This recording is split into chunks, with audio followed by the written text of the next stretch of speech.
On a essayé de trouver quelque chose d'opportuniste. Et c'est ce qui m'est arrivé exactement au départ, hein. J'étais parti sur un produit que je trouvais waouh. Il y avait du marché derrière, mais 3-4 premières semaines, on avait fait les 9 000, voire atteint les 10 000. Ok. Je pense qu'on est bientôt à 15 000 € de CA générés. Mehdi, tu nous as rejoint au mois de septembre dans notre accompagnement sur la création de marque. Et là, à peu près, on est 6 mois d'accompagnement. Aujourd'hui, tu vends sur Amazon, tu as lancé ton premier produit en private label sous ta marque. La première question que je vais te poser, Mehdi, c'est par rapport au business Amazon. C'est quoi aujourd'hui qui t'a motivé à lancer ce business? Donc le business en ligne, l'e-commerce, c'est quelque chose qui m'intéresse énormément de plusieurs points de vue, notamment le fait que quelque chose qui peut être réalisé via un ordinateur, via des moyens type téléphone, etc. Ça, c'est un premier avantage qui, de cette part, en fait, offre une certaine liberté par rapport au lieu de travail, au lieu de la mise en place du business. Euh, je dirais j'aime beaucoup l'e-commerce parce que j'en ai fait auparavant. C'est quelque chose qui me passionne. Tu as lancé des sites internet en drop ou Dropshipping, site e-commerce, Shopify, site propre, Etsy auparavant. Et Ok. du coup, je connais un petit peu, je dirais, c'est un je dirais des leviers positifs qui m'ont aidé. C'est que j'ai pu auparavant, en fait, euh, faire des fiches listing, shipper des produits moi-même. Vu un peu toute la machine de facturation, aider les clients aussi lorsqu'ils ont des problèmes. Donc ça, c'était un truc très positif qui me laisse une appréciation par rapport à l'activité de vente en ligne de manière générale. Ok. Après, si je peux rajouter pour la partie Amazon, je dirais, j'apprécie beaucoup la logistique en fait. Lorsque j'ai compris Ok. le pouvoir de la logistique d'Amazon, ça, c'était pas mal parce qu'en fait, eux, ils ont une offre de service qui est bout en bout. C'est-à-dire, tu as le même site où tu vas mettre et la fiche listing et configurer ta logistique et envoyer les shipping chez eux qui gèrent du coup toute cette partie-là. Et aujourd'hui, du coup, tu as lancé ton premier produit sur Amazon.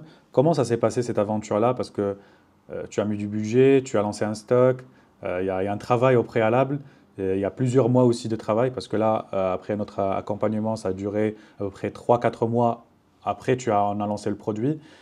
Comment tu as vécu cette expérience-là et surtout l'expérience en fait de mettre du budget pour acheter un grand stock et l'envoyer à Amazon? Je dirais que l'expérience a été bien vécue, en fait, parce que je dirais, en fait, donc, du coup, si je fais référence à ce que j'ai pu faire auparavant qui ressemble à cette activité d'Amazon FBA, en fait, auparavant, je pouvais avoir une certaine maîtrise donc, par rapport aux tests que je peux faire vis-à-vis du marché. C'est-à-dire que je pouvais essayer une quantité, des fois ne même pas avoir mon stock moi-même, etc. Donc, effectivement, ça a changé de cette part, de cette dimension. Euh, fallait effectivement être quelque part sûr, et on reviendra peut-être sur comment être sûr sur le bon produit. Ça a été drivé principalement par une recherche dans laquelle tu m'as guidé, quels sont les KPI qu'il faut chercher, comment on fait une bonne recherche d'un produit, comment ne pas tomber dans des produits qui sont soit pas trop profitables, soit pas où il y a trop de compétition. Donc on a essayé de trouver quelque chose d'opportuniste dans lequel en fait le marché est prouvé et dans lequel aussi il y a un peu d'espace en fait pour pouvoir rentrer. Mm. Donc ça, c'est une première des choses. Si je reviens sur la partie budgeting initiale du projet, effectivement, ça diffère, comme je disais, parce que en fait, fallait booker, en fait, être sûr un peu d'un produit, le lancer. Bien sûr, on peut très bien lancer un produit, le tester. Ça demande quand même un effort de le rechercher, de le commander, etc.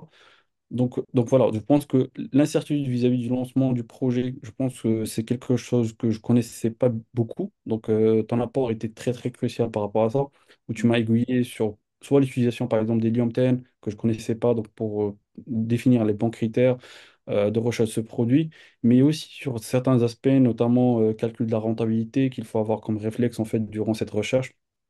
Parce que des fois, et c'est ce qui m'est arrivé exactement au départ, hein. J'étais parti sur un produit que je trouvais waouh. Il y avait du marché derrière, mais il y a des considérations aussi, notamment comme en fait le prix initial de vente de ce produit et le prix cible aussi de vente. Ça, c'est des Mm. choses À cent qu'on ne voit pour cent. pas très bien, mais qui impactent beaucoup la chose. Ça impacte le premier budget de stockage, ça impacte les budgets de restockage aussi. Et ça, c'est un peu crucial. Pour mettre le contexte, aujourd'hui, toi, Mehdi, tu as lancé un produit qui dépasse les 50 euros. Tu es entre 50 à 120 euros par rapport à ton produit. C'est aussi un produit électronique. Euh, c'est un produit qui ramène de la valeur, qui se vend très très bien. Toi, aujourd'hui, du coup, ce mois-ci, depuis le lancement, tu as généré à peu près combien en termes de CA sur ton produit? Je pense qu'on est bientôt à 15 000 euros de CA générés. Pendant les premières semaines, les trois quatre premières semaines, on avait fait les 9 000, voire atteint les 10 Ok. 000. Je pense qu'on était en spot en fait. Je ne sais pas pourquoi on avait pensé à un chiffre de 10 000. On l'avait fait le premier mois. Les 4 premières semaines, je me rappelle, on avait atteint les 10 000. Yes. Et aujourd'hui, tu es Amazon Choice. Du coup, tu t'es positionné sur un bon mot-clé. C'est vraiment top. Dans tous les cas, félicitations à toi par rapport à ton travail. Si tu veux parler de l'accompagnement, ce serait quoi le point fort en fait de l'accompagnement qui t'a aidé à atteindre cet objectif? Bah, le point fort, pour moi, il est assez clair en fait. C'est ta, je dirais, c'est ta connaissance en fait du circuit de bout en bout, des erreurs à ne pas faire, saisonnalité, prix initial vs budget, je sais pas, lancement des campagnes ads. Et je pense, voilà, je pense que ton expérience aussi dans ce contexte, en fait, elle est très pertinente parce que ça permet de dire, de voir, en fait, parce que souvent, ce qui se passe, comme n'importe quel projet dans la vie, en fait, il y a toujours des priorités à aller voir Mhm. et ça serait bien, en fait, qu'il y ait quelqu'un d'expérimenté qui dise, OK, toi, tu crois que c'est sa priorité, mais c'est pas vraiment ça. Mhm. Faut voir ton listing, pas le stock, en fait. OK, le stock, il roule maintenant, c'est bon, laisse tomber, mais plutôt regarde la partie, etc. Qualité du listing parce que c'est ce qui va diminuer ton budget de pub, etc. Donc c'est ce qui est intéressant, je dirais, comme expertise en fait. Et si je peux rajouter, j'ai bien aimé Ouais. aussi dans ton accompagnement, en fait, le mode d'accompagnement, c'est-à-dire que tu n'étais pas exigeant par rapport à des horaires fixes, bloqués comme beaucoup d'autres le font, mais ta méthode, elle est un peu plus, va travailler, etc. Dès que tu es prêt, tu m'appelles, etc. Et ça force, je pense, quelque part aussi la personne à revenir pour avoir un call, pour avoir tes conseils. Donc ça, c'était aussi intéressant comme méthode de travail. Et ça m'a permis, je me rappelle au tout départ, il y avait des semaines un peu où j'ai pas pu m'impliquer à 3000%. Et je dirais, ça m'a permis Ne de pas revenir. lâcher, ouais. Ne pas lâcher, ouais, à 100%. Si tu peux nous parler aussi de cette phase-là en fait de recherche produit, comment tu l'as vécu? Est-ce que c'est quelque chose qui était assez facile parce que c'est toujours délicat en fait de s'orienter, d'utiliser les KPI, de la data. Il y a plusieurs, tu vois, éléments à concevoir et à comprendre.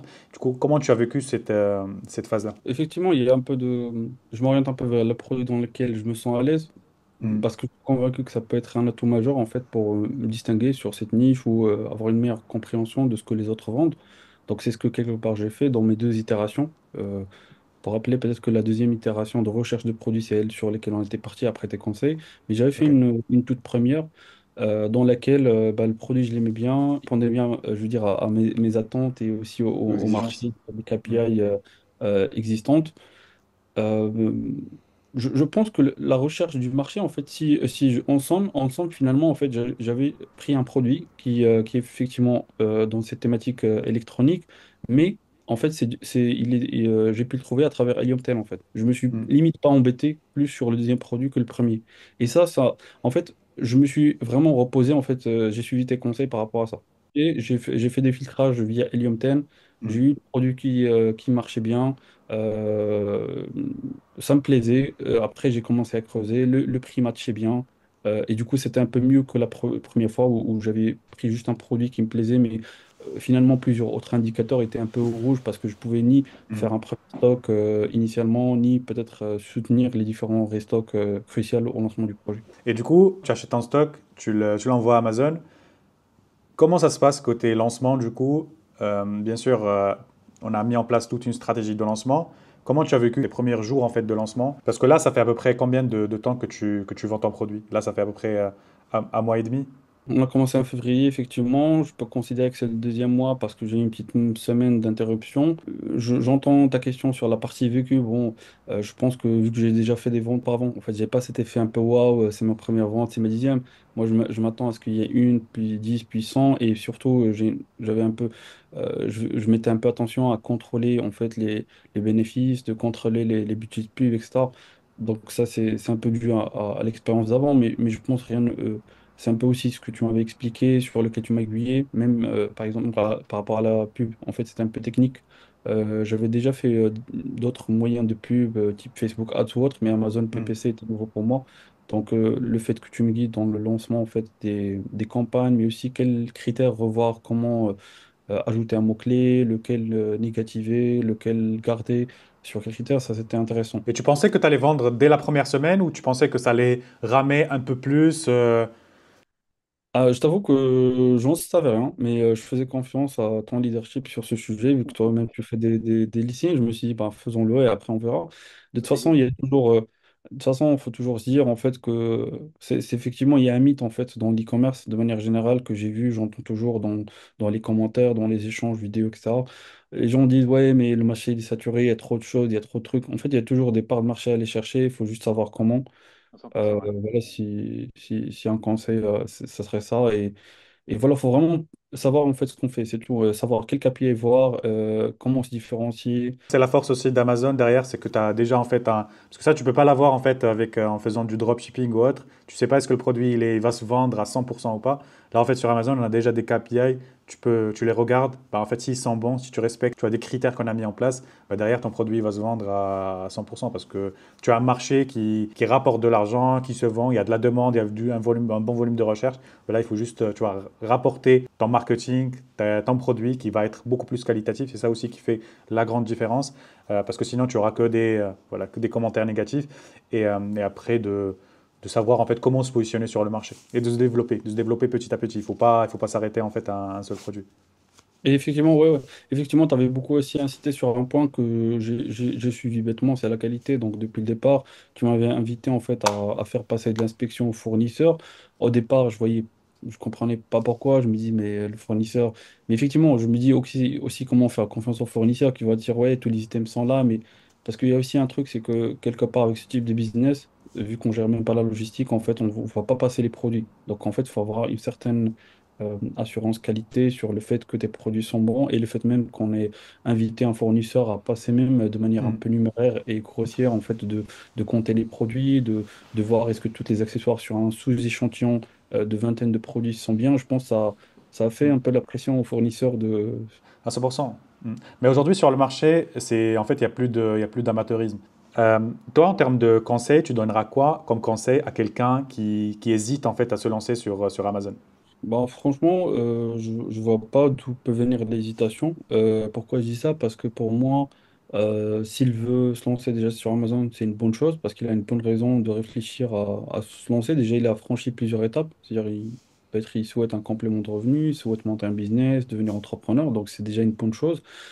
Après, l'hésitation, en fait, pour moi, l'hésitation viendra forcément de, de doute en fait, de doute. Mm. Donc c'est des questions qu'il a en tête auxquelles il n'a pas de De manque de réponse. connaissances, de manque Il de manque de connaissances, connaissances. ouais. Et voilà, hein, si par exemple il a une incertitude par rapport au budget, etc., bah, dans ton accompagnement, on avait parlé au départ, tu offrais de business possibles. Donc c'est soit partir sur le retail en ligne pour Oui, les petits budgets, sinon pour ceux qui ont un plus grand budget et souhaitent lancer une marque plus définie et plus importante dans le temps, bah, s'orienter vers du Amazon FBA en private label.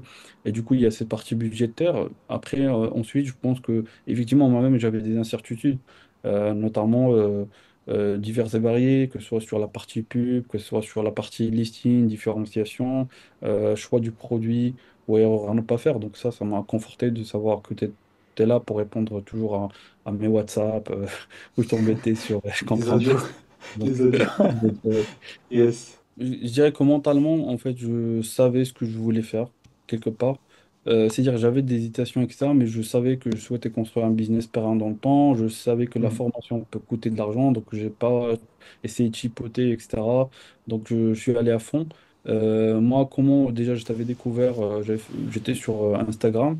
Donc, vu Mm. que je suis un peu, j'étais, comme si je t'avais dit, j'étais déjà dans le milieu de l'e-com. Donc, j'avais vu un peu ta pub, je me suis abonné, j'ai vu une vidéo qui m'a plu dans la méthode dont tu expliquais, etc.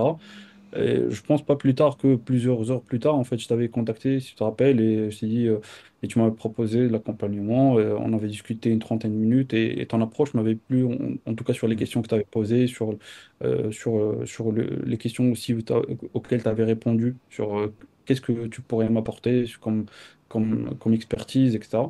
Donc, on a pu vite fait passer à l'action sur cette étape-là. Et de toutes les manières, je dirais, comme je disais, en fait, moi, j'étais prêt à payer le prix à payer pour être bien accompagné.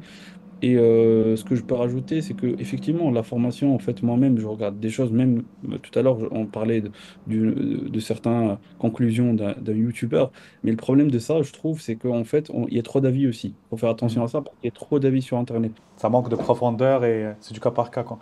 Oui, voilà, ça peut et manquer de profondeur et avoir des avis variés. Donc, en final, à mon sens, en fait, on peut se retrouver avec beaucoup plus de méthodes pour faire et ça peut être bloquant au passage Mhm. à l'action. Moi, j'ai préféré dire, OK, tu m'avais l'air savoir ce que tu fais.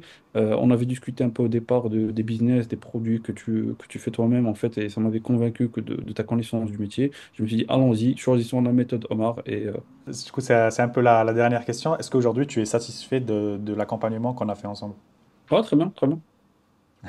Tu notes à combien sur 10? Ouais, je dirais 10 sur 10 tant que le business marche. Bah, merci beaucoup, Meji, pour ton temps. Pour conclure, en fait, je pose toujours cette question-là sur le futur. Comment tu te vois dans le futur entrepreneurial? Parce que là, tu as déjà commencé à faire des beaux chiffres. Du coup, comment tu te vois dans cette année, dans les prochaines années? Franchement, à très court terme de la semaine, je dois refaire mon listing, faire mes vidéos, etc. Il reste encore du travail à faire à très très court 100%. terme. Mais une projection peut-être sur les prochains 6 mois, pour moi c'est déjà clair. J'ai déjà préparé les prochains produits qui vont rentrer dans la marque. J'ai une ambition aussi de m'étaler au niveau européen. Donc, de lancer les ventes de mon produit aujourd'hui. Je me focalise sur la France afin de maîtriser et la qualité de mon listing, les budgets de pub, la rentabilité totalement produit et la qualité. Une fois que c'est fait, en fait, on ouvrira sur les autres listings Amazon Europe via le programme pan-européen et puis pourquoi pas en fait les Américains également. Dans tous les cas, félicitations à toi par rapport à ton travail. Certes, moi, je te ramène en fait la stratégie, les KPI, voilà, tout mon savoir, mais le grand travail, c'est toi en fait qui a fourni ça. C'est-à-dire que c'est toi qui as trouvé le produit, c'est toi qui as trouvé le fournisseur, c'est toi qui a pris le risque de l'acheter et après de implémenter et de suivre aussi. Ok? C'est vraiment un travail. Moi, je fais les 20%, mais toi, c'est les 80% de travail que tu as implémenté. Et ça, c'est très, très important pour toi d'aussi de continuer en fait dans ce circuit-là, de ne pas lâcher. Parce que là, tu as vraiment testé Amazon de bout en bout, tu as fait un bon résultat. Il faut juste continuer, continuer, continuer et surtout s'améliorer. Ne pas se dire que, OK, bah, j'ai déjà lancé, c'est bon, j'ai tout compris, mais toujours en fait de se former. Alors j'espère que cette vidéo vous a plu. Si aujourd'hui tu veux lancer ton business en création de marque, sache qu'il te faut un budget entre 3 à 4K minimum pour lancer quelque chose de solide. C'est vraiment le premier jet, le premier order que tu vas faire pour lancer ta marque. Tu n'as pas besoin de 10 000, 15 000, 20 000 euros comme on peut te faire croire, mais beaucoup plus à une stratégie solide, à un premier order qui te permettra de générer tes premiers bénéfices. À savoir que Meji, il a déjà généré plus de 1000 euros de bénéfices après un mois et demi de lancement. C'est dû à son travail par rapport à comment il a sourcé son produit et bien sûr à une stratégie de lancement qui te permettra de faire tes premières ventes dès les premiers jours de lancement de ton produit. J'ai mis en place un call, un audit qui te permettra de poser toutes tes questions, savoir comment se lancer, comment dénicher les produits. C'est un call de 30 minutes. Si aujourd'hui tu es intéressé, tu réserves ton call. Bien sûr, pour les gens qui sont sérieux, qui veulent se lancer, qui veulent concrétiser ce projet, je les invite à réserver ce call. Pour les gens qui veulent juste avoir des informations, j'ai mis en place plusieurs vidéos qui te permettra de te former et de passer à l'action dans un second temps. J'espère que vous gardez vos objectifs en vue. Ne lâchez rien, on bosse ensemble et je vous dis à la prochaine pour une nouvelle aventure. Let's go!